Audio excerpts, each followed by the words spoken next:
Ren needed a distraction. About 100 meters away, Jin's group worked near a particularly silk-rich area. Just above them, an especially large colony of weavers constructed new networks, their white forms moving with deliberate purpose.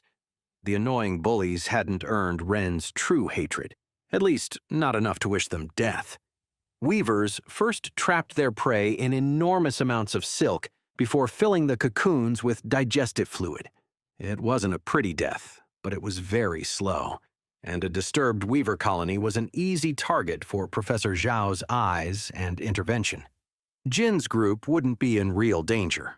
With careful movements, Ren approached a nearby tree. A tap here, a vibration there. The threads began trembling in a way any weaver would interpret as trapped prey struggling in their nets in Jin Group's general direction. "Look out!" Cass's cry came just as the weavers, alarmed by the perceived meal, began descending en masse. Their white forms seemed to multiply as they dropped from above, wings spreading like living silk. "There are too many!"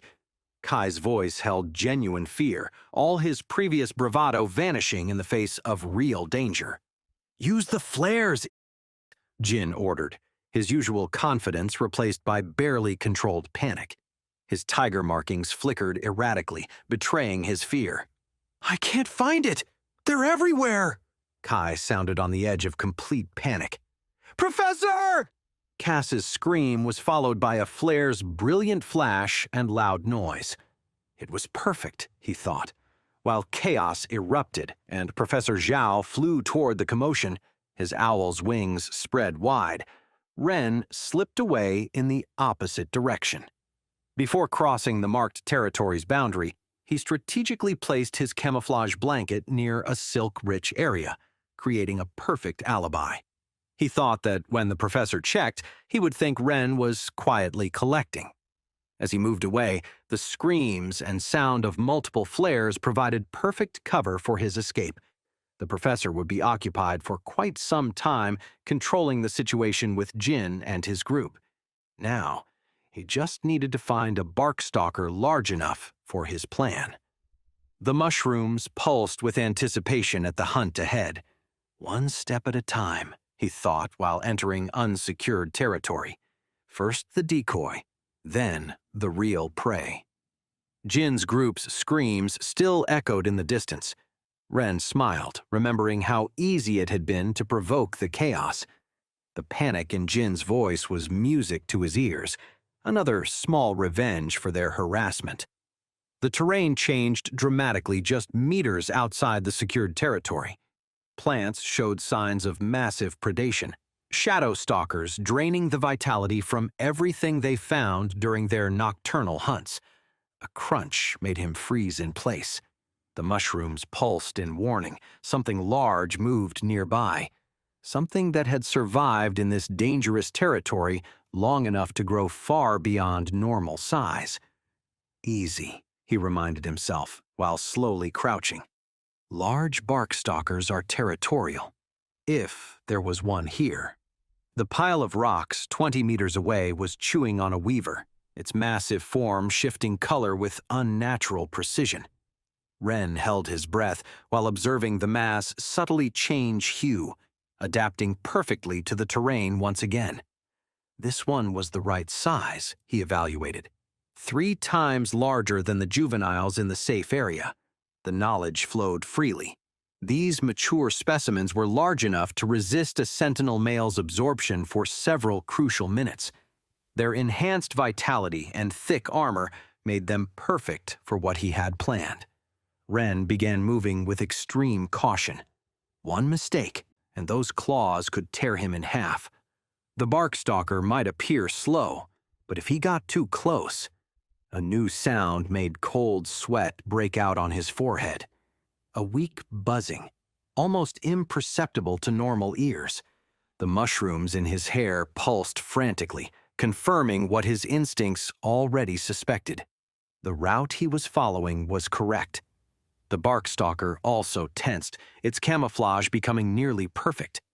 These beasts had survived this long for a reason.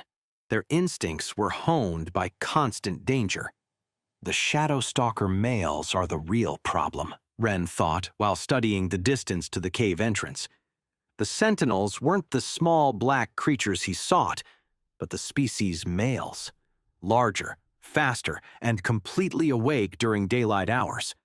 The knowledge showed him the hierarchy with perfect clarity. The black females slept deep in the cave, their special skin perfect for storing mana. The males, with their more robust and aggressive bodies, guarded the entrance to their harems, defending them from other males and daytime dangers. They were practically bronze rank beasts, but could live in this ring thanks to the mana contribution from the numerous females. He needed the male to come out and attack the Barkstalker, Ren calculated, his mind racing through possibilities. Only then could he get to the females. But the first problem was moving the camouflaged giant. The mushrooms pulsed while Ren observed its behavior. The Barkstalker barely breathed, perfectly merged with its surroundings. As an ambush predator, it would only attack if something passed close enough, and if it misses. The knowledge was crystal clear. These monsters didn't chase prey. One attack, one attempt. If they failed, they returned to position to wait for the next opportunity. These beasts were the very definition of predatory patience. Being bait was useless, Ren bit his lip while thinking. But if he couldn't make it hunt, the mushrooms pulsed stronger when the idea formed. The answer was obvious. If he couldn't make the Barkstalker hunt, he'd have to make it flee. He knew exactly what it feared. The knowledge flowed while Ren began formulating his plan. And with so much accumulated vitality, almost ready to reach bronze rank, this giant had everything to lose if shadow stalkers detected it. From the cave entrance, almost invisible in the gloom, a male mounted guard. Its body, more robust and aggressive than the black females, was a promise of immediate violence for any intruder. Ren couldn't afford mistakes. The males could drain vitality as efficiently as females, but unlike them, had greater range and additional abilities that made them truly deadly. One step at a time, he thought, while beginning to move. First, he had to make their camouflaged friend decide this was not a good place to rest. The mushrooms in Ren's hair pulsed while he observed the enormous Barkstalker.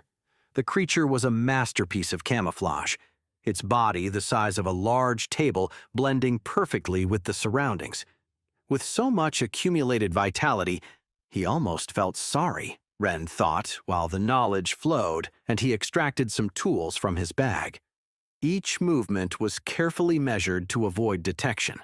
Ren began preparing his decoy. He needed the Barkstalker to flee in exactly the right direction, close enough to the cave to attract the male, but not so close that the camouflaged giant would detect the danger too soon. One mistake, and everything would be ruined, he thought while working. If the Barkstalker fled in the wrong direction, he would lose his opportunity. Ren took a deep breath and began implementing his plan. It was time to make a perfect predator remember what it felt like to experience fear. Wait, that's not the end.